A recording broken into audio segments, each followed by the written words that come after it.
students, last video we started with the second lesson, that is microorganisms, friend and foe.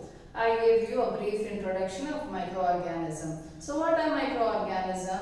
Microorganisms are the organisms which are very tiny, which are very minute, which cannot be seen with our naked eyes. They can be seen only with the help of microscope, or maybe with the help of magnifying glasses we can see the fungi. But if at all you want to see other microorganisms, you have to see through the microscope. That's why it is called microorganism. Microorganisms are organisms which can be seen only through the microscope. So microscopes, that's why it is called microorganisms. Okay, and we know that microorganisms are grouped, or they are categorized into 4 groups, that is bacteria, protozoa, fungi and algae. So there are 4 different types of microorganisms are present. We also spoke about virus. Viruses are microscopic. They are microscopic, but they are not included under microorganism. The reason you know very well, to live. It doesn't have a cell, and if at all it has to show or exhibit a living character, it needs a living cell. It needs a host. A host is required for the viruses to exhibit its living character. That's why viruses are studied separately. They are not included under these 4 groups, right? So microorganisms, there are 4 types of microorganisms are there. They are bacteria, protozoa, fungi, algae. So 4 microorganisms are present. Okay, and the study of microorganism. The study of microorganism is called microbiology. It's the branch of biology. It's a branch of biology which deals with the study of microorganism. That's the microbiology. So what is microbiology? It's the branch of biology which deals with the study of microorganism. So I have drawn the different types of microbes, that is bacteria, protozoa, fungi and algae. So let us see bacteria.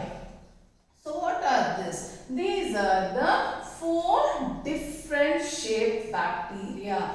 Among the bacteria itself, we can identify the different types of bacteria based on its shape. So here we have a round shaped bacteria called cocci. Okay, and the rod shape, this is the rod shaped bacteria called bacilli, and this is the spiral shaped bacteria called spirillum or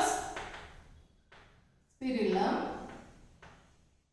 Okay, and this is the comma shaped bacteria. So this is the comma shaped bacteria, and this is rod shaped bacteria, and this is round shaped bacteria. The round shaped bacteria is called cocci, rod shaped bacilli, and spirillum, the spiral shape, and the comma shaped bacteria is called vibrio. So we can find different shaped bacteria. And coming to protozoa, you know very well, protozoa or the protozoans are the unicellular organism. They are the unicellular organism. Most of the protozoans are aquatic in nature. They are present in water, and we know that protozoa, some are free living, some are autotrophic, and few are parasitic form.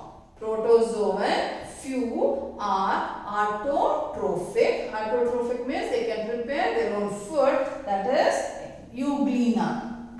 If at all you remember euglena, okay, euglena can prepare its own food. It is a protozoa.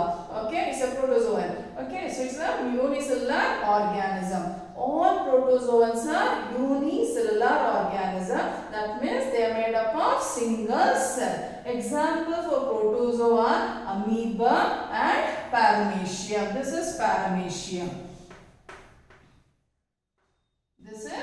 paramecium.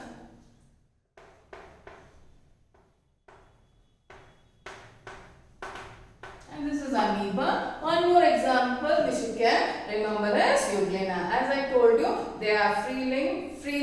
That is, in case of amoeba, it is free living form. Amoeba and paramecium, free living form. And euglena, it is autotroph. That is, it can prepare its own food. And there are few which will cause disease, like the plasmodium. The plasmodium is a protozoa, and I hope you know what plasmodium does. Plasmodium cause malaria. It will cause malaria.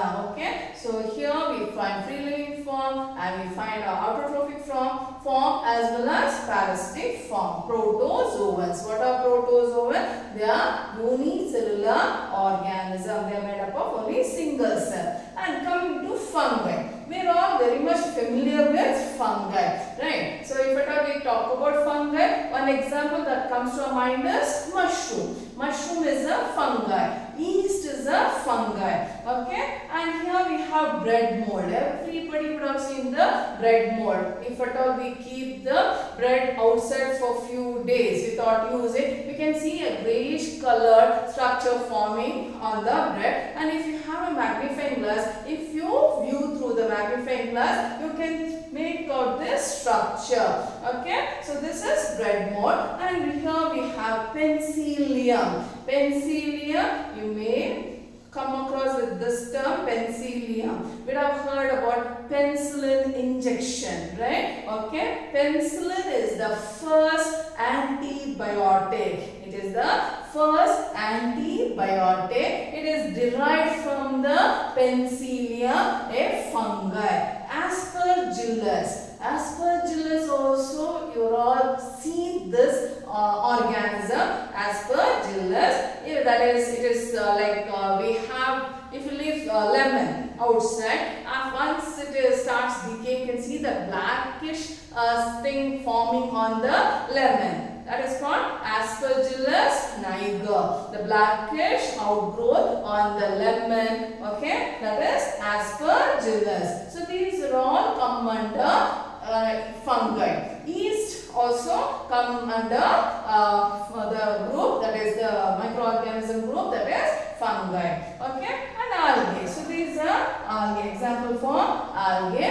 This is Chlamydomonas and this is Spirogyra. Now, the title of the lesson says that microorganisms, friend and foe. That is, they are both friendly as well as they are harmful. Without microorganism, our life will be very difficult. They are required for us for various purposes. They have they play an important role in our daily life. Okay, in daily life. And there are few bacteria which are harmful, which will cause diseases. So let us study the uses of microorganisms. In what way they play an important role. So when we talk about the uses of bacteria, we find its use right from the kitchen to big industry. Right from the kitchen to big industry. Kitchen, why it is useful in the kitchen, if at all you ask me? Every day we consume, we take curd. We take curds.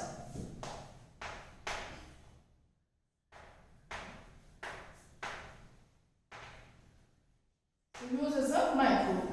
So I was telling, right from our kitchen, we need the microorganism. And I told you, we use curd, right? What is this curd? How curd is formed?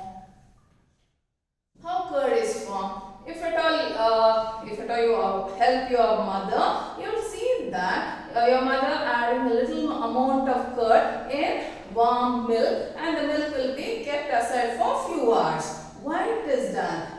It is done so that the milk will turn into curd. Okay, because curd is very, very nutritious. It is very healthy. So that's why we consume curd. The curd contains different types of microbe. It contains different kinds of microbe. It contains several different kinds of bacteria are present. Curd contains various types of bacteria.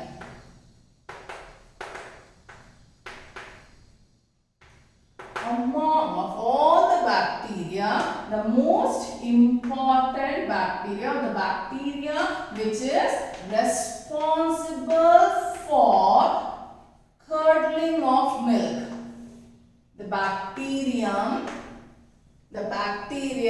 which is responsible for making curd is lactobacillus. Bacillus, what is the shape of bacillus bacteria? It is rod shape. So lactobacillus is the bacteria responsible. It is the bacteria.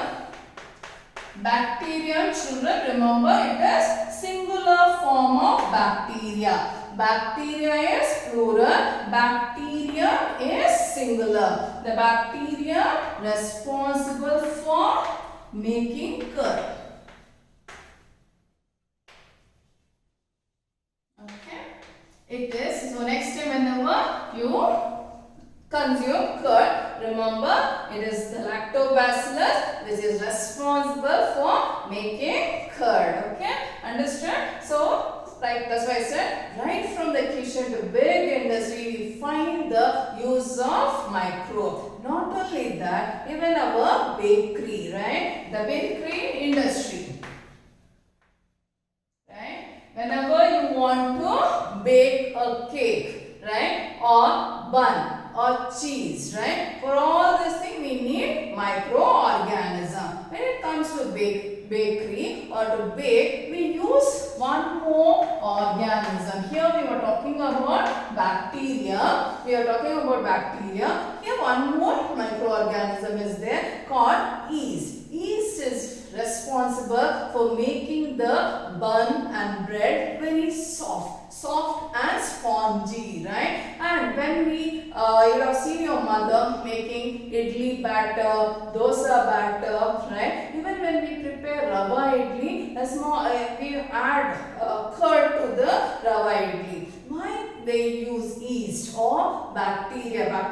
We are not adding bacteria when we are preparing idli batter, right? When we after grinding the for idli batter, we just keep it overnight. Next day we see that it would have increased in the volume, right? So why there is increase in the volume? It is because of a process called fermentation.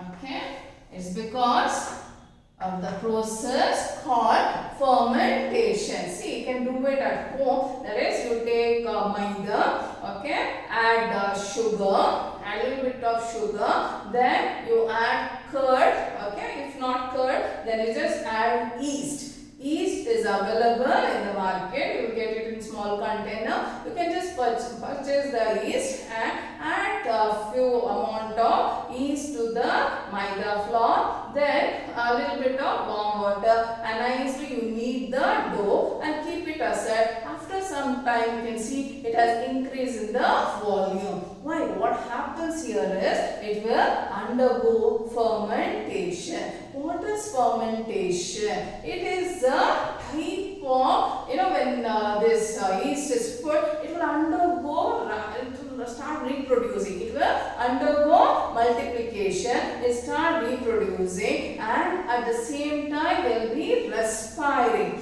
They will be respiring anaerobically. They undergo they follow anaerobic respiration, and when they respire, they release carbon dioxide.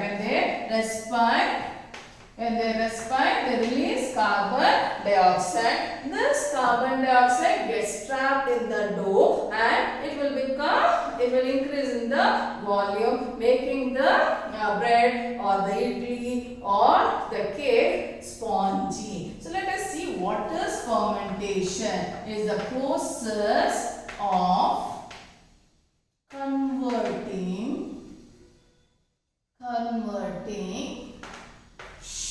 sugar into alcohol. Did I say alcohol? Yes, it is alcohol, right? Okay, so we can if you just leave the batter outside for few days, you can smell it. You'll get one sour taste. When sour taste, we will get it. That's the taste of the smell of the alcohol or the wine. Sugar it is need not be the sugar what we are using for tea or coffee. Sugar means it can be any carbohydrate. It can be wheat, rice, okay, or barley, or the fruits. You just take the fruits and cut it into nice pieces, and nicely you mash it and keep it in a vessel and add sugar and leave it for a few months. Say for 3 months, if you leave that container in a dark place, after a few days when you open, you get the smell of the wine or the alcohol. That is nothing but fermentation. Even the curd, when it is left, it has the sour taste or sour smell. Okay, so it is undergoing fermentation process. Okay, understand? So what is fermentation? The process of converting sugar into alcohol. Okay, so because of this process, yeast finds its use even in the industry, that is the manufacture of alcohol and wine. The brewing industries it is used. So now we understood microorganisms are useful in food such as making of curd, bread and cake, everything. It is also used in the industry. It is also used in the industries to make wine, alcohol and acetic acid.